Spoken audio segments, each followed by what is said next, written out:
Can you believe it? That sometimes just a single spark is enough to change the course of a man's life. But in Dry Creek, that night it wasn't a spark. It was a roaring sea of fire that swallowed everything Samuel Hayes had ever loved.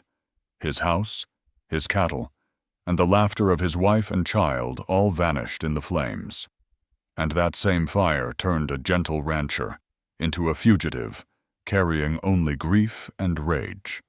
Before we ride deeper into this tale, let me pause for a moment. If you're listening now, please hit that like button to show your support, and tell me in the comments where you're watching from. Maybe you're in the comfort of your warm home, or sitting on a porch that looks out over the fields. I promise you, what follows will grip your heart, and you'll find it hard to turn away. Because this is not just a story of a man who lost everything. It's a journey of survival born out of despair and burning anger.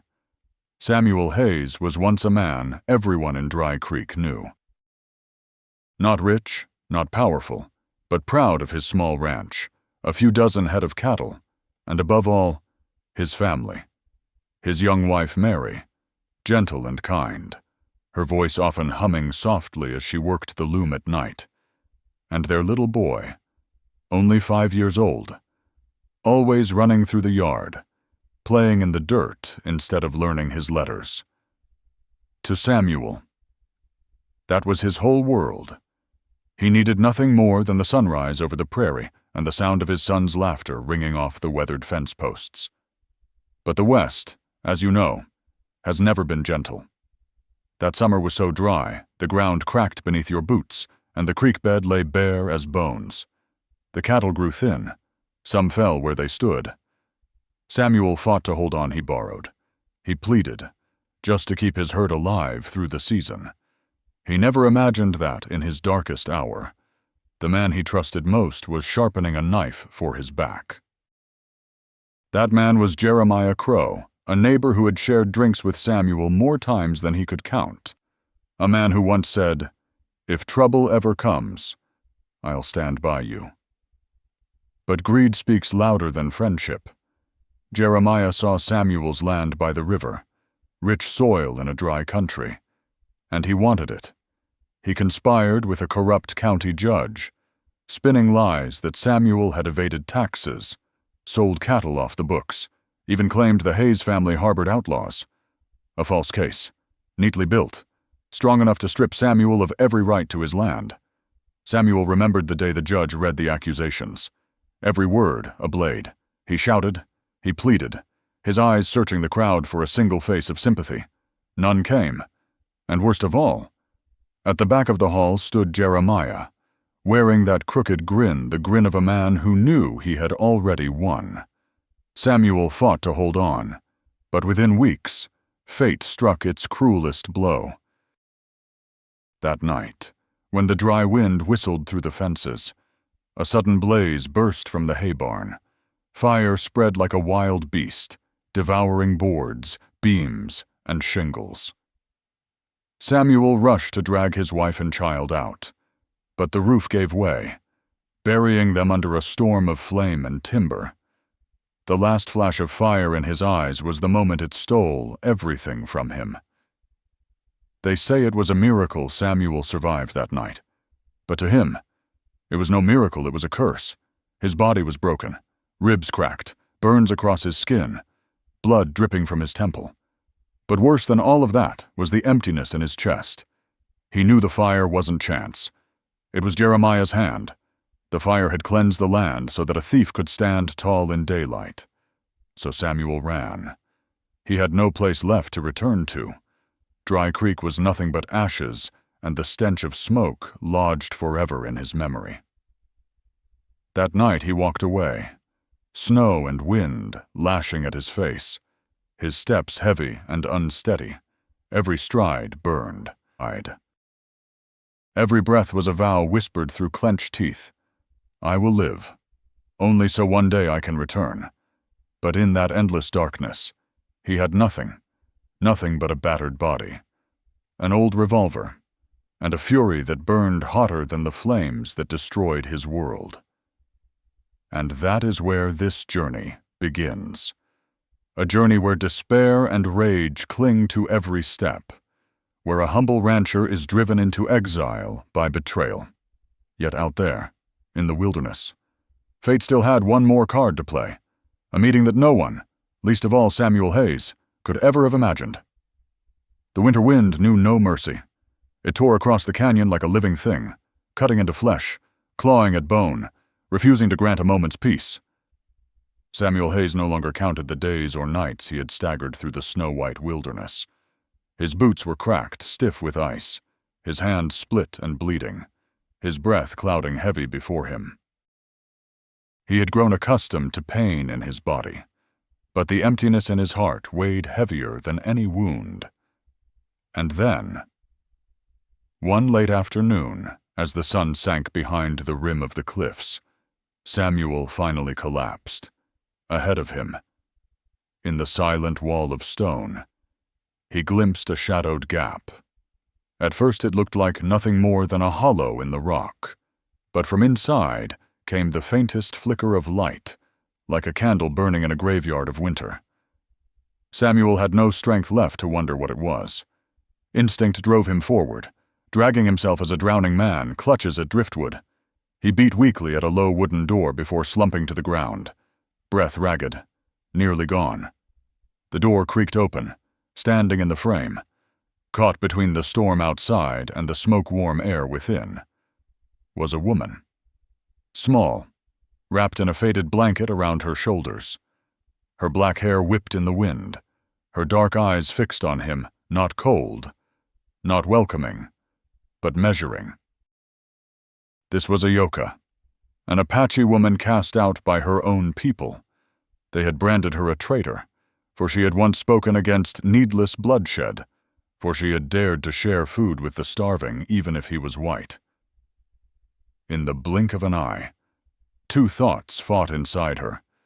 The man before her, coat in tatters, body reeking of blood and smoke, looked like death itself at her doorstep. If she dragged him in, she might be dragging ruin down on her head. If she left him there, by morning there would only be a frozen corpse on her threshold.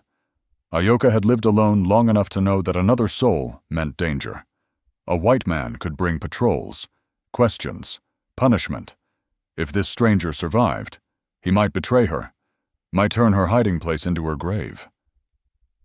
And yet, she remembered the moment when she herself had been bound to a post beneath a burning sun, cursed as unworthy of her people.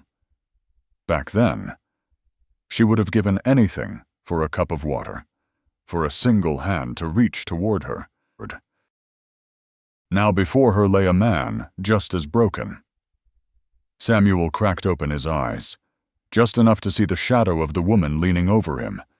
He had no strength left to plead. His lips parted, and in a hoarse whisper he muttered, "Please, just a fire." Then he fell into darkness. The decision was made. Ahyoka slipped an arm under his shoulders, dragging his heavy frame inch by inch inside. Every step felt as though she was carrying not only his body, but the weight of whatever fate he brought with him. When the door slammed shut, the wind howled outside, but inside there was only the glow of embers and the bitter scent of smoke. She laid him against the earthen wall, studying his face hollowed by hunger. Blood caked at his temple, lips turned blue. This man could bring trouble, even death. Yet she could not look away. In the flickering firelight, she saw more clearly a scar carved deep along his jaw, the set of shoulders that once belonged to a man of the land, and even in unconsciousness, the lines of pain drawn tight across his brow. Ahyoka crouched low, setting a bowl of hot water beside him. Her hands trembled as she wrung out a rag. The question kept circling in her mind. Have I made a mistake by opening the door? Have I invited my own destruction still? When she watched his chest rise and fall, faint but stubborn, she knew one truth: life, no matter how fragile, was still life. And for all the names they had cursed her with, she was not heartless enough to turn away. That night, Samuel lay curled beneath a threadbare blanket, fire warming his cracked hands, while Ahyoka sat silent by the hearth, eyes lifted to the narrow seam of moonlight above the dugout. She knew peace would never again be hers alone. The moment she pulled him across the threshold, her solitude ended. His footsteps had already pressed into her destiny. And for Samuel, when morning came, the first sight was not snow, not the firestorm that haunted his memory, but the fall of dark hair bent near the flames, and the steady eyes watching him, eyes that held both hardness and hesitation. The eyes of a woman who had chosen to save him, knowing full well that choice might decide both their lives. Samuel woke in a place he did not know. For a moment he thought he had died, until the rough earthen walls pressed into his sight. This was no cabin, no house built of timber. It was a dugout, narrow and damp, the air heavy with the smell of clay. Along one wall, crude stone shelves held a few jars and bundles. A thin thread of smoke drifted upward through a crack in the roof where the morning light slanted down. Not a home, but the mark of someone's patience, someone's labor. In front of him, resting on the dirt floor, was a wooden bowl filled with beans, still steaming. Samuel's hands trembled as he reached for it. Lifting the bowl with care, he tasted a spoonful plain. No seasoning at all, but the heat spread through his chest like mercy. His throat tightened. How long had it been since he'd eaten anything that wasn't scraps or snow? He ate slowly, not because he wasn't hungry, but because shame pressed on him. He felt like a beggar before the woman who had dragged him from death's door.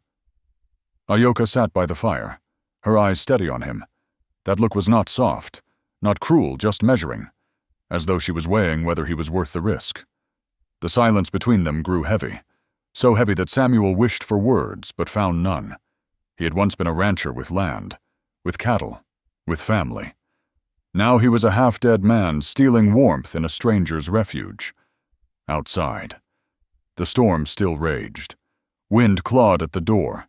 Snow hissed through every gap. But in this small earthen room there was warmth enough to keep two souls alive. It was not comfort, but it was something. Still, caution lingered in every breath. Each time he lifted the spoon, he felt her eyes on him.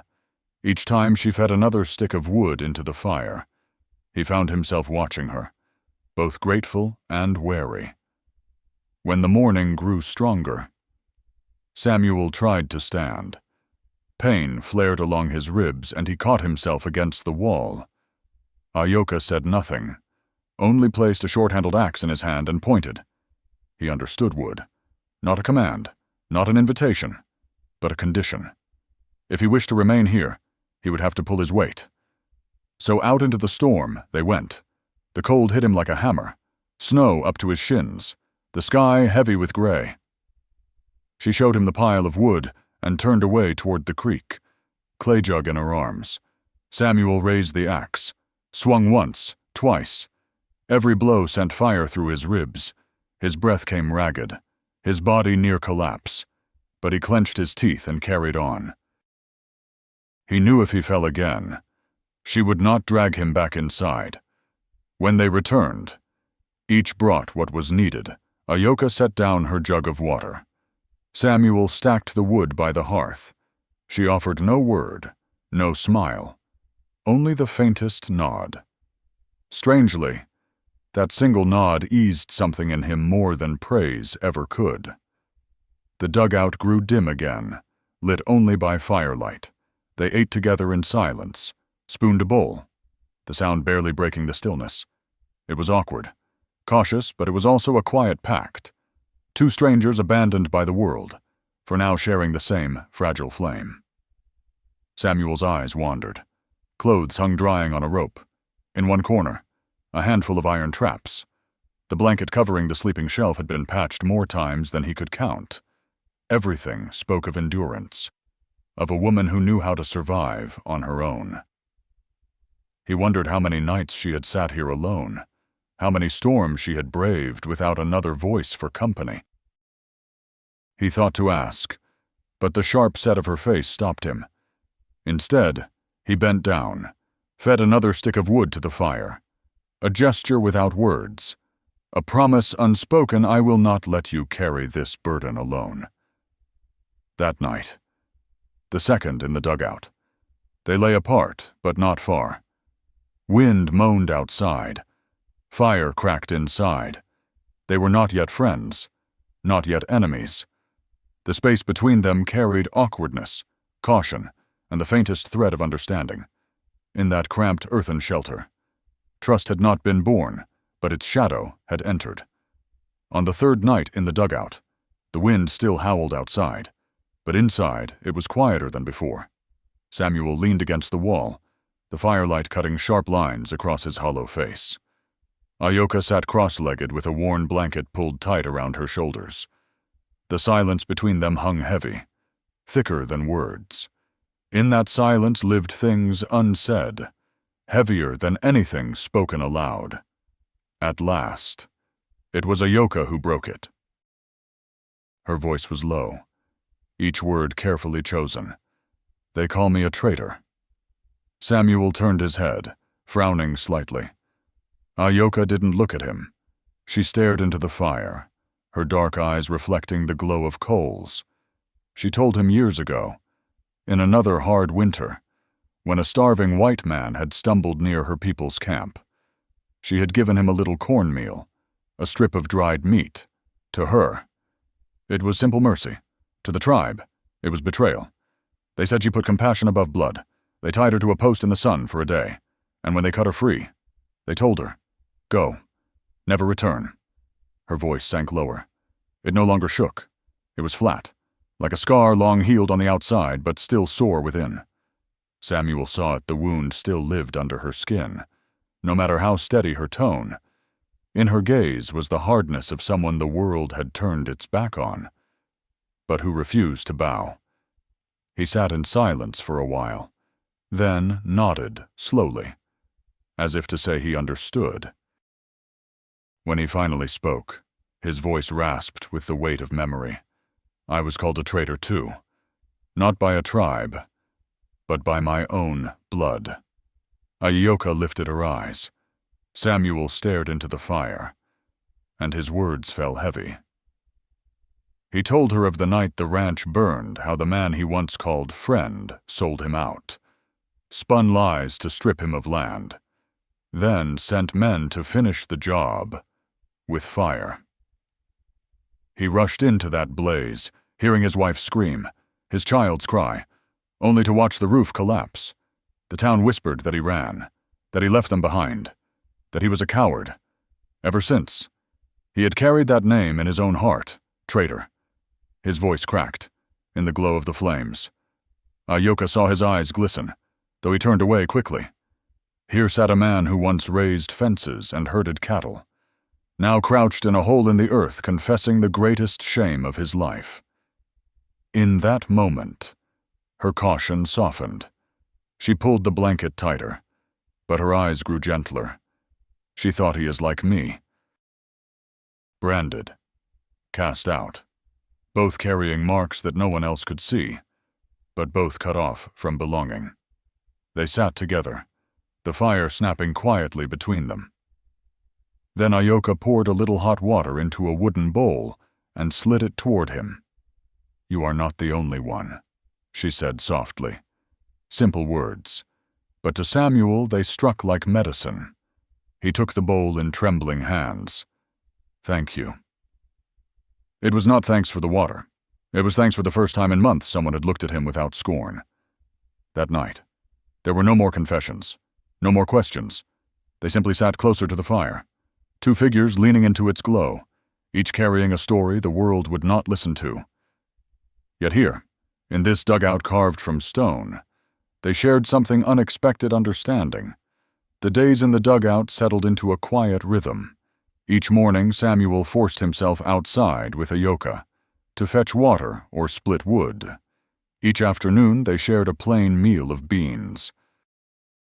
At night, they lay on opposite sides of the fire, listening to the wind scrape against the door. Neither spoke of trust.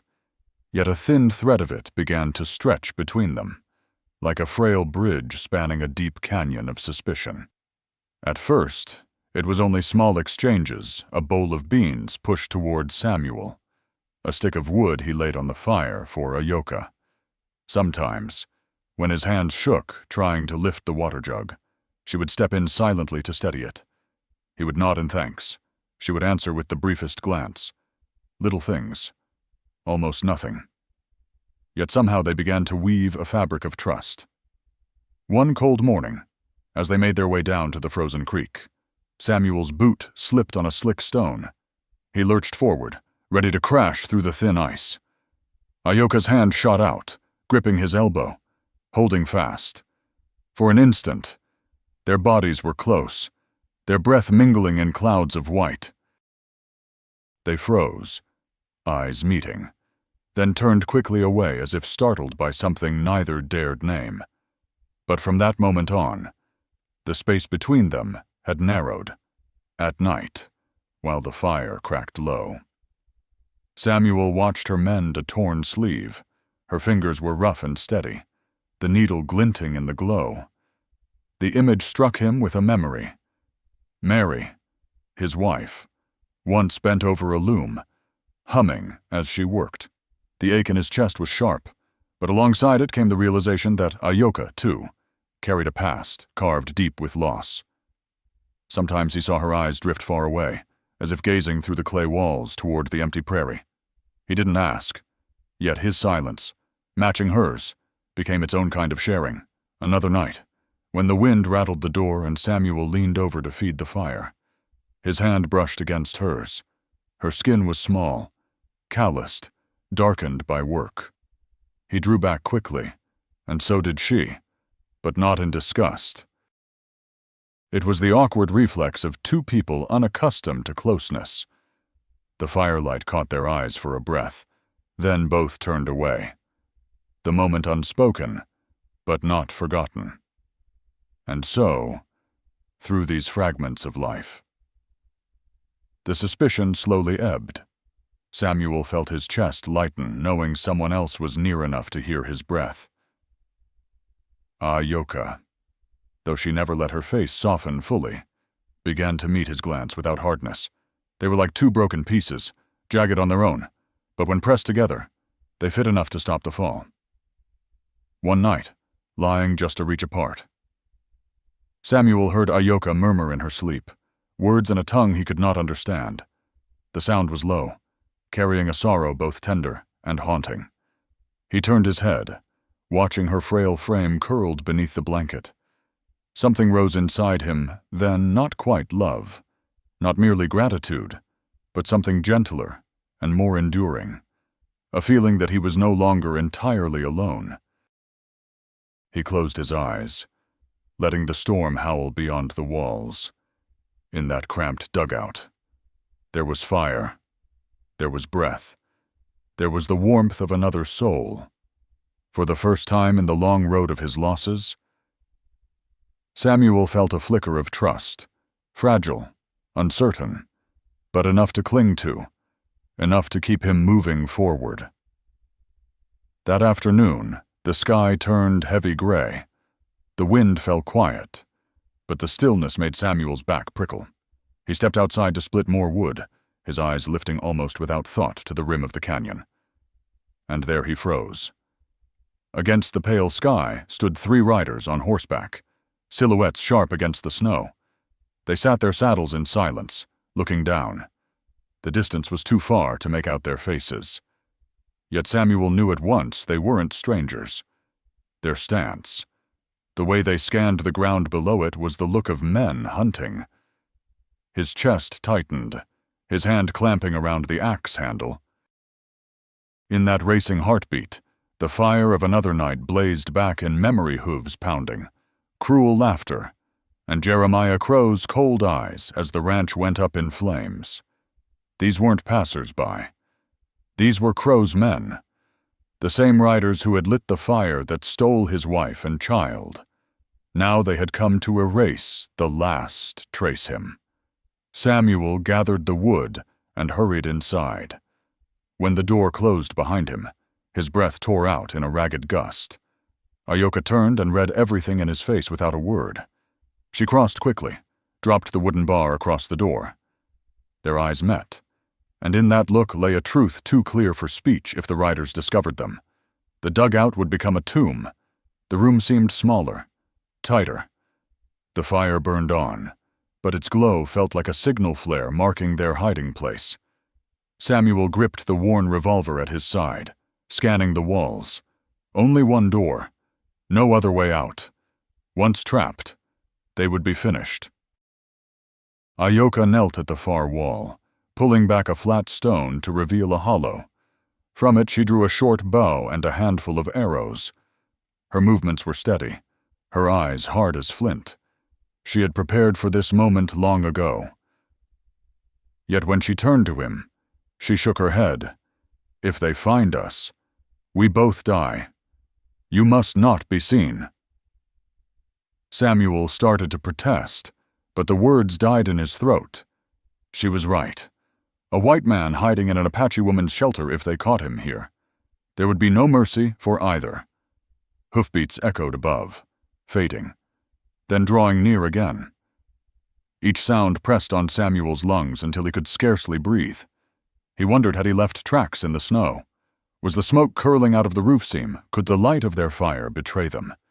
Every thought was a blade at his throat. Ahyoka's face stayed calm, but he saw her knuckles white against the bow.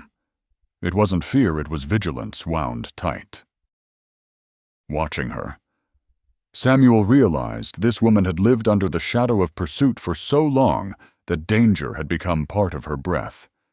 He, once a rancher behind his fences and cattle, now trembled in a hole in the earth. The feeling of being cornered made his pulse hammer like a war drum. Suddenly the hoofbeats stopped. Samuel held his breath. The dugout seemed to shrink into silence. Then, from the rim came a laugh, low and sharp, followed by a voice carried thin through the wind. He couldn't make out the words, but his heart knew they suspected. That night neither of them slept. They kept watch by turns, ears straining at every crack of branches, every shift of the storm. Each sound might have been hoofbeats returning. Each gust of wind made sweat prickle cold on Samuel's back. He had tasted loss before. Now the same threat loomed at the door. By the fire's glow. Ahyoka leaned close and whispered, "They will come again. And next time, they may not leave so easily." Samuel gave no reply. He only met her gaze, seeing in her eyes the same dread burning in his chest. Both knew it, this dugout was no longer shelter. It was a trap. And they, two outcasts bound by circumstance, were caught inside. After that tense night, both Samuel and Ahyoka knew the truth. If the dugout stayed as it was, it would be a trap.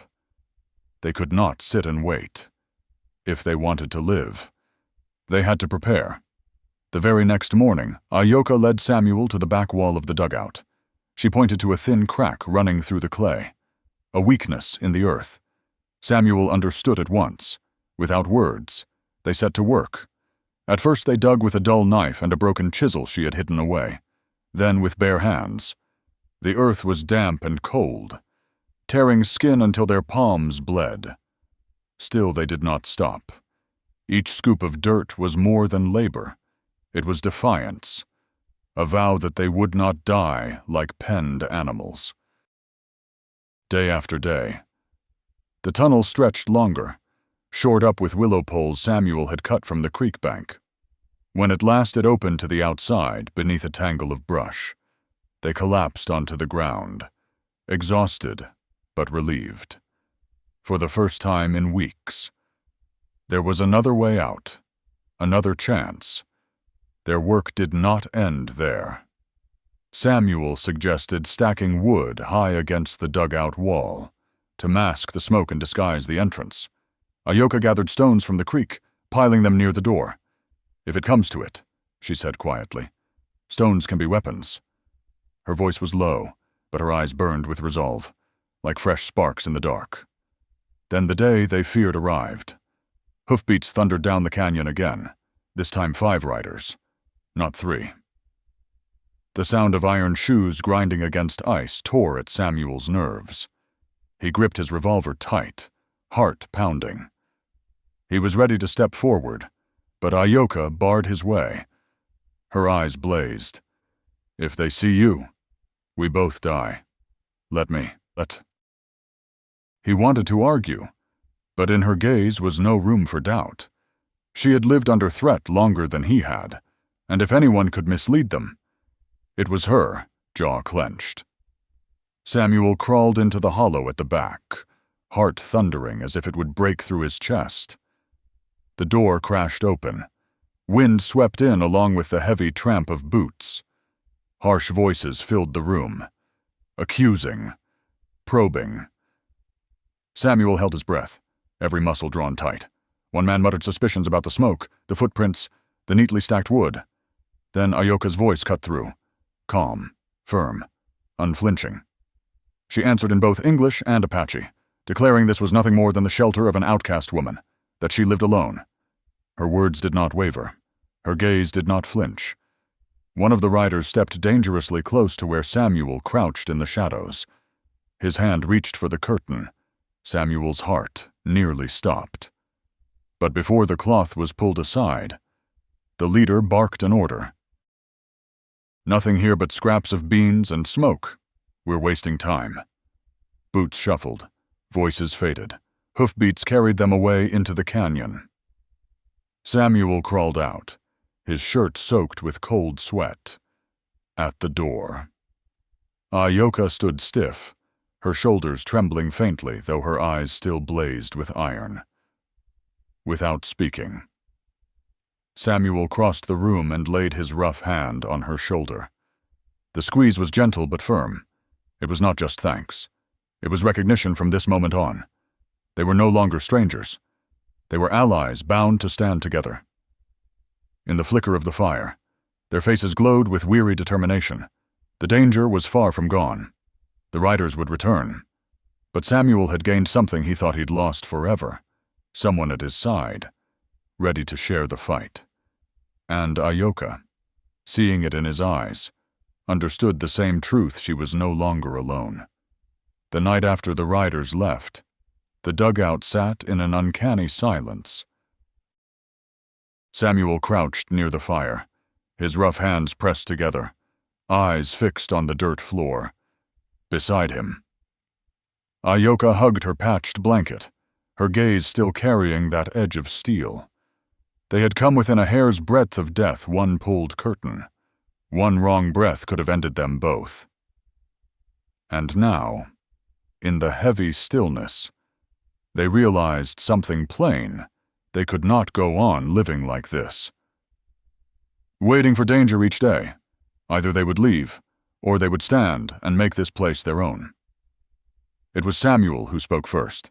His voice was hoarse, but steady. "I've run too long. Every mile has only taken more from me. If running's all that's left, I'd rather lay down in the snow and be done with it." Ahyoka studied him for a long moment.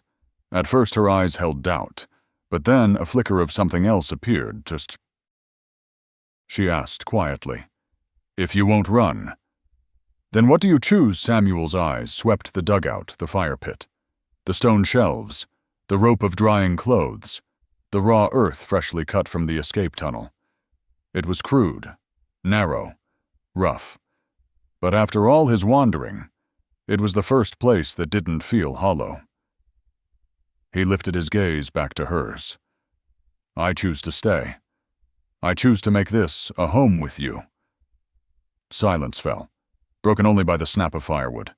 Then Ahyoka nodded, not quickly, not lightly, slow and deliberate, as though sealing a vow. In that moment, Samuel knew their choice was made together. From then on, their labor was no longer about survival alone. Samuel patched the roof seams, packing clay against the leaks. Ahyoka showed him the pouch of seeds she had hidden, promising they would plant when spring came. They spoke of fencing a corner of the canyon if fortune brought them goats or cattle. The plans were modest, even fragile, but they carried the spark of a future. Each word, each faint smile shared over the fire, built the truth they were no longer just two souls hiding. They were beginning. At night, Samuel spoke of Dry Creek, the ranch he once had, the laughter of his boy running across the prairie. He did not cry as he once had. The hurt remained, but it no longer bled. Now he spoke to share, to help Ahyoka understand why he would never run again. Ahyoka, in turn, spoke more than she ever had before of her childhood learning to hunt at her father's side, of nights around the tribal fire, and of the moment she was cast out. Her voice was steady, but when she lifted her eyes, she found his gaze not judging, not pitying, but respectful. In that gaze she felt her heart begin to unclench. Each evening, the space between them narrowed. At first, it was only a glance across the fire, then the brush of a hand as they passed a bowl. Later, they sat shoulder to shoulder, silent but together. They never spoke of love, never made vows. Yet the work they shared, mending seams, hauling wood, planting rows of beans, became the strongest promise of all. Samuel, the man who had lost everything, now found meaning again in protecting and working beside her. Ahyoka, the woman abandoned by her own blood, discovered for the first time she was not alone. Two broken branches, once cast aside, now grafted together and budding green.